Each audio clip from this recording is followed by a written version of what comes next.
Madam Joyce Mghoi, good morning. Good morning to you, how are you? I'm very fine. Uko mzima? Kabisa. Unaendelea vizuri? Salama. Asubuhi niliwasikia mkiongea about unaachwa. Alafu ukiachwa, uliachwa unaona kama ni mweusi. Unaachwa unaona kama hana shape. Lakini mkirudiana. Alafu akifika kule kwingine ngambo ingine anakuwa lighter, anakuwa na shape. Huyu ni yule ambaye tulikuwa na yeye ama nimebadilishiwa. Na ulimuacha.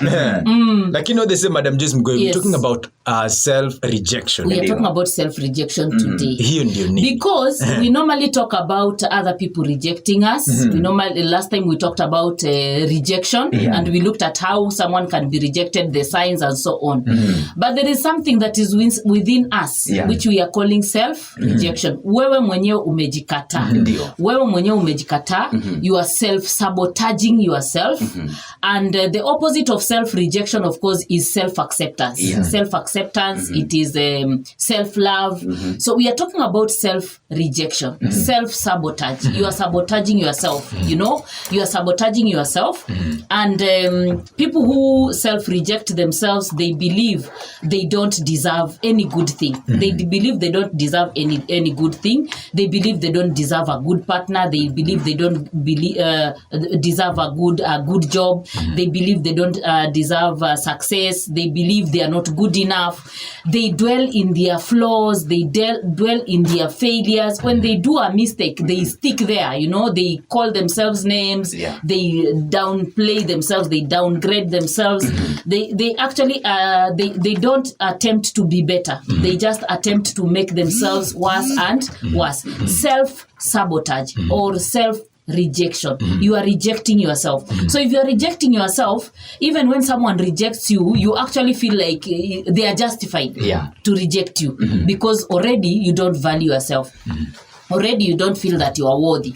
Already you don't feel that you are good enough. So self-rejection and being rejected, they are also related. Because when you self-reject yourself, even there are other people. If you don't love yourself, how will other people love you? So if you also don't love yourself, how will you love someone else? So you are getting that. Exactly. If you reject yourself, how will you accept someone else? So again, the two are related. Mtu anafika aje hadi unafika hiyo kiwango cha kusema kwamba I hate myself. I hate myself. Now, there are many causes. There are many causes of self-rejection. One of them is past experiences. Past experiences can make someone feel they reject themselves. Now, past experiences, we all go through events at one time or another. Events of rejection, events of trauma, events of being hurt and so on. Now, there are two types of mindsets. There is the fixed mindset and there is the growth mindset. Anybody with a fixed mindset, once they were rejected once, they actually self-reject themselves and they believe they'll be rejected over and over again. They don't believe they'll be accepted. When they are rejected just once. It's just like when a student gets an E once, they believe they are an E material. So they don't put effort, they just believe they are an E material and therefore they don't put effort. So the same to self-rejection. The past experiences, if you ever went through rejection in your past, then you believe you are, you know, you're not good enough. You're not worthy. You don't deserve anything good because of the past experiences. We have also traumatic experiences. Traumatic experiences are those things that we go through. Maybe you saw your loved one being killed. Maybe you were raped when you were young. Maybe you saw violence in your home. Maybe your mother killed your father. Your father killed your mother. You know, those traumatic experiences also, when someone is growing up, they may also bring the self-rejection. They may feel they are not good enough. That's why children from homes that are broken, children from homes that maybe there was violence, children from homes where the parents are, you know, they do things that are not socially acceptable, like drinking, like and coming home with violence, with all that. These children, they grow with low self-esteem. They grow with low self-esteem. So that low self-esteem goes to also self-rejection. So one of them is past experiences. Another cause is traumatic events. Another one is environment. Which environment have you grown? There are people who have grown in an environment where there is no success, or people, they look down upon themselves, and therefore they tell themselves, we come from here, there is nothing good that we can become. There is nothing good. We don't deserve anything good. So the environment can also bring this limiting factor of having self-rejection. Where do you come from? What do you surround? Who do you surround yourself with? Do you surround yourself with people that believe they are not good enough? And that's why we are having even some youth, you know, they are in the university, but they still say there are no jobs. You know, they are in the university, but they still look down upon themselves. You know, they have trained, but they still, because the people around them are asking them, oh, unaenda university kufanya nini? Na hakuna kazi, utatupata tu hapa. You know, wewe enda but utarudi tu. Yeah, so you see their mind already is being bogged with negativity. So the environment where you come from can also bring self-rejection. The intimidation and blackmail from someone of superior or someone who is superior than you. Like now, if you are in school and your teacher keeps on telling you there is nothing good you can, you know, you can do. You cannot become successful. You will never succeed in life. You will never do this. You will never do that. Until finally you went to that school when you had a kind of a self-esteem, but you leave that school when you don't have any self-esteem. So you start feeling, for me, yes, it's true. There is nothing good that can come from me.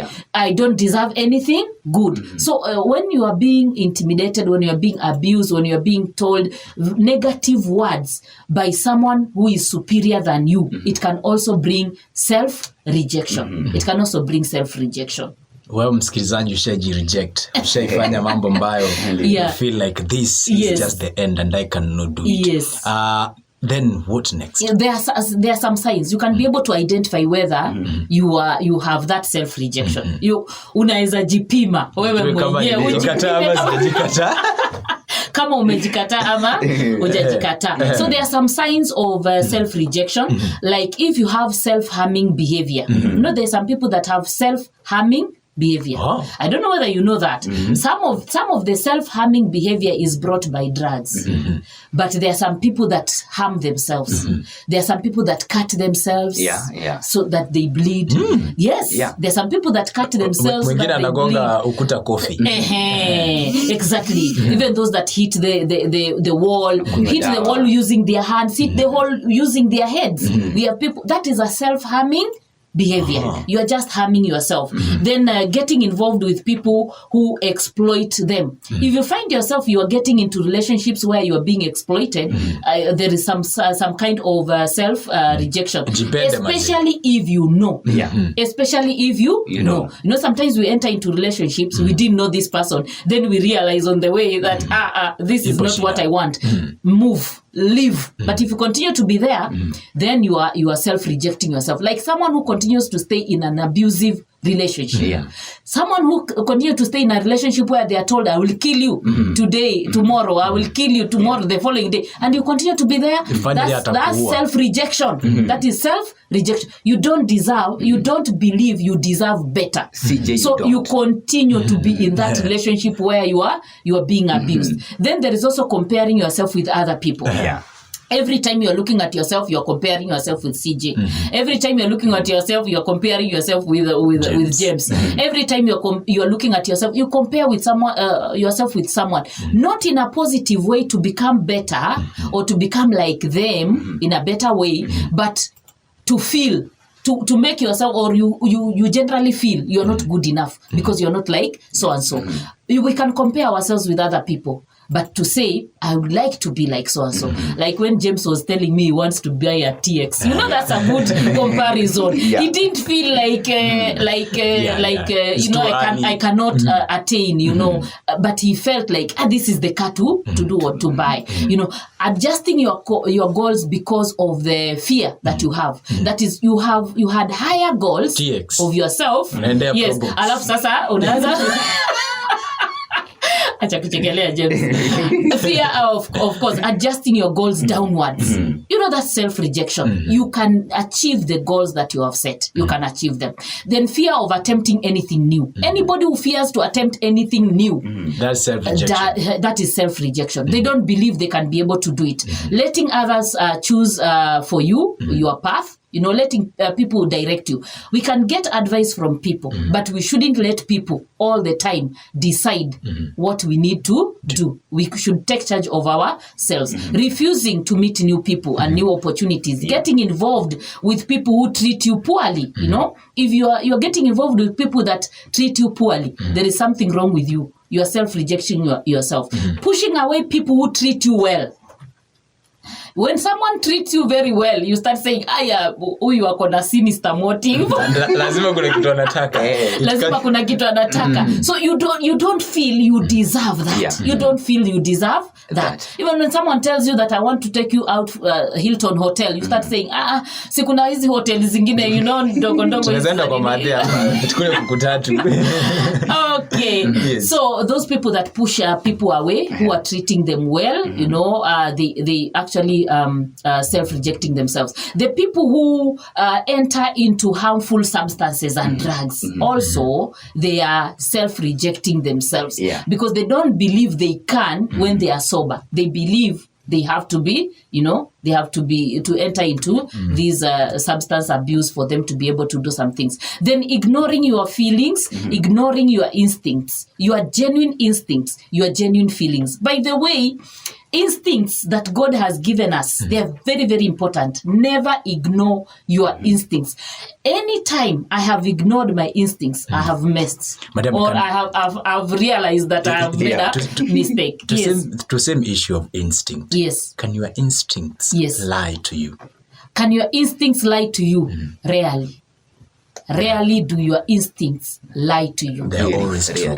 Rarely do your instincts lie to you, unless you are not sensitive to them. Unless you are not sensitive to them. So most of the time, our instincts, they tell us the truth. Yeah. They tell us. These are internal guards that God has put inside us. Yeah. Internal. Iko huko ndani. Instincts and conscience. Yeah. Conscience ni ile kitu inakuambia hata kama hakuna mtu amekuambia umefanya vibaya. You know it within yourself. Umekosea. You don't even need someone from outside to come and tell you what you're doing is wrong. You already know within yourself. Actually, when someone tells you, it's a confirmation of what you already know. No. Those internal instincts, internal conscience that God has given us to be able to guide us and direct us, it can never lie.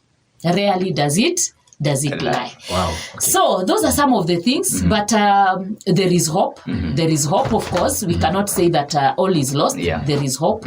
We can be able to heal. There are coping mechanisms. We can be able to heal. But what I want to say is that we human beings, we have a lot of self-talk within ourselves. Yeah. We have a lot of self-talk within ourselves. And we are told that if we talk to ourselves negatively, if we have negative self-talk about ourselves, that negative self-talk ends up being confirmed within ourselves. If you keep telling yourself, I'm not intelligent, if you keep telling yourself, nobody likes me, if you keep telling yourself, I'm not good enough, I'm not handsome enough, I'm not beautiful enough, I am stupid, I am this. Sometimes you tell yourself things that you cannot even tell your friend. Yeah. That is negative self-talk. And anytime you have negative self-talk, you are self-sabotaging yourself. You are self-sabotaging yourself. So bad. James Washira, I don't know if you've been in that situation. Mimi nimeikuwa ni karibu nijichukie.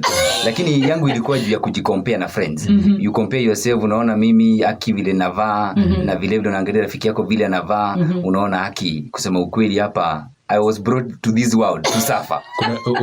You just compare yourself. Yeah. But at least now you are learning. Si vizuri kujicompare. Nimesikia unaweza jicompare positively. You can compare yourself positively, not negatively. Compare yourself positively, msikilizaji, and ensure whatever you are doing, usianze kujikataa.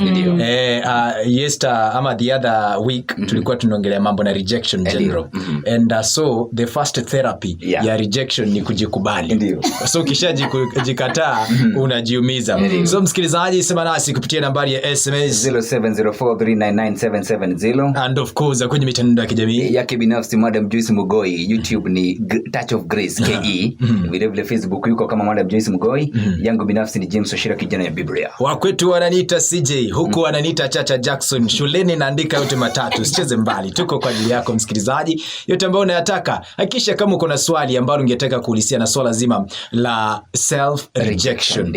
Ushajikataa msikilizaji. Na basi ulifanyaje? sicheze mbali, tuko kwa ajili yako.